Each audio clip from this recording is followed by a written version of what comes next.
નમસ્કાર મિત્રો, આખરે લાંબા વિરામ બાદ આપણા ગુજરાતમાં ગાજવીજ સાથે મેઘરાજાનું જોરદાર આગમન થશે. આગામી 3-4 દિવસ રાજ્યમાં વીજળીના કડાકા ભડાકા સાથે ધોધમાર વરસાદનો નવો રાઉન્ડ જોવા મળશે. મિત્રો, છેલ્લા ઘણા દિવસોથી રાજ્યમાં વરસાદ નથી, ખેડૂતો ચિંતામાં મુકાયા છે. હવે ચોમાસુ પાકને પાણી આપવું પણ ખાસ જરૂરી છે. ત્યારે આપણી આતુરતાનો હવે અંત આવશે. બંગાળની ખાડીમાં બનેલી લો પ્રેશર સિસ્ટમ આપણા ગુજરાત તરફ ઝડપથી આગળ વધી રહી છે. વરસાદનો સારો એવો લાભ મળશે. બંગાળની ખાડીમાં બનેલી લો પ્રેશર સિસ્ટમની અસરના કારણે આગામી 3-4 દિવસ આપણા ગુજરાતમાં ભારે વરસાદનો નવો રાઉન્ડ જોવા મળશે. મિત્રો, આગામી 12 થી 24 કલાક દરમિયાન કયા વિસ્તારોમાં ગાજવીજ સાથે ભારે વરસાદની શક્યતા ખૂબ વધારે છે તેની વાત કરીશું. પણ તે પહેલા આ વિડીયોને લાઈક કરવાનું ભૂલતા નહીં. આવી જ રીતે આખું ચોમાસું વરસાદના કોઈ પણ ઉપયોગી સમાચાર સૌથી પહેલા જોવા માટે આપણી આ ચેનલને ખાસ સબસ્ક્રાઇબ કરવાનું પણ ભૂલતા નહીં. મિત્રો, હવે ખાસ સાંભળજો. મિત્રો, પહેલા આપણે મધ્ય પૂર્વ ગુજરાતના વિસ્તારોથી શરૂઆત કરીએ, કારણ કે આ વિસ્તારોથી જ રાજ્યમાં વરસાદની શરૂઆત થવાની છે. મિત્રો, મધ્ય પૂર્વ ગુજરાતમાં આગામી 12 થી 24 કલાક દરમિયાન હવામાન ખાતાની આગાહી પ્રમાણે ખાસ કરીને વડોદરા અને છોટાઉદેપુર જિલ્લાના વિસ્તારોમાં વરસાદની શક્યતા વધારે છે. આ વિસ્તારોમાં હળવાથી મધ્યમ વરસાદની આગાહી કરાઈ છે. એકલ દોકલ કોઈ એવા ટૂંકા વિસ્તારો હોય ત્યાં મધ્યમથી થોડો વધારે વરસાદ એટલે કે ભારે વરસાદ પણ પડી શકે.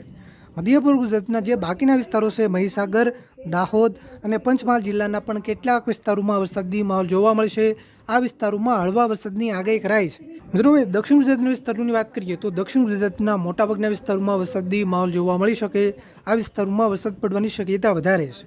આગાહી પ્રમાણે ભરૂચ જિલ્લાના વિસ્તારો હોય, નર્મદા જિલ્લાના વિસ્તારો હોય, સુરત, તાપી, ડાંગ, નવસારી અને વલસાડ જિલ્લાના પણ કેટલાક વિસ્તારોમાં સામાન્યથી મધ્યમ વરસાદની આગાહી કરાઈ છે. એકલ દોકલ ટૂંકા વિસ્તારોમાં મધ્યમથી ભારે સુધીનો વરસાદ પણ પડી શકે.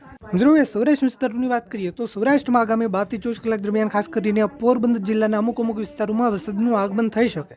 સાથે જૂનાગઢ જિલ્લાના વિસ્તારો હોય, ગીર સોમનાથ, અમરેલી અને ભાવનગર જિલ્લાના પણ અમુક વિસ્તારોમાં એકદમ હળવો વરસાદ પડી શકે.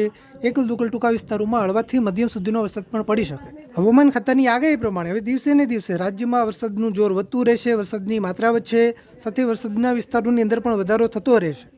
મિત્રો, કચ્છના વિસ્તારોની વાત કરીએ તો કચ્છના વિસ્તારોમાં આગામી 2 દિવસ દરમિયાન હજુ પણ તાપ તડકો યથાવત રહેશે.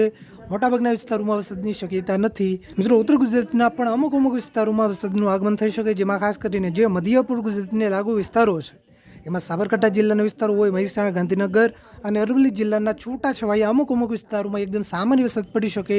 એકલ દોકલ કોઈ એવા ટૂંકા વિસ્તારો હોય ત્યાં હળવાથી મધ્યમ સુધીનો વરસાદ પણ પડી શકે. હવે દિવસે ને દિવસે રાજ્યમાં વરસાદનું જોર વધતું રહેશે. વરસાદની માત્રા વધશે, સાથે વરસાદના વિસ્તારોની અંદર પણ વધારો થતો રહેશે. તો મિત્રો, આ હતા આપણા ખેડૂત ભાઈઓ માટે સૌથી મોટા અને અગત્યના સમાચાર. આવી જ રીતે ખેડૂતોના હિત માટેના સમાચાર દરરોજ જોવા માટે નીચે લાલ કલરનું સબસ્ક્રાઇબનું બટન હશે. આપણી આ ચેનલને ખાસ સબસ્ક્રાઇબ કરી લેજો. આ વિડીયોને તમારા બધા જ ગ્રુપમાં શેર કરો, જેથી બધા ખેડૂત ભાઈઓ સુધી આ માહિતી પહોંચે. અને તમારા વિસ્તારમાં જે વરસાદ છે કે નહીં, નીચે કોમેન્ટ કરવાનું ભૂલતા નહીં.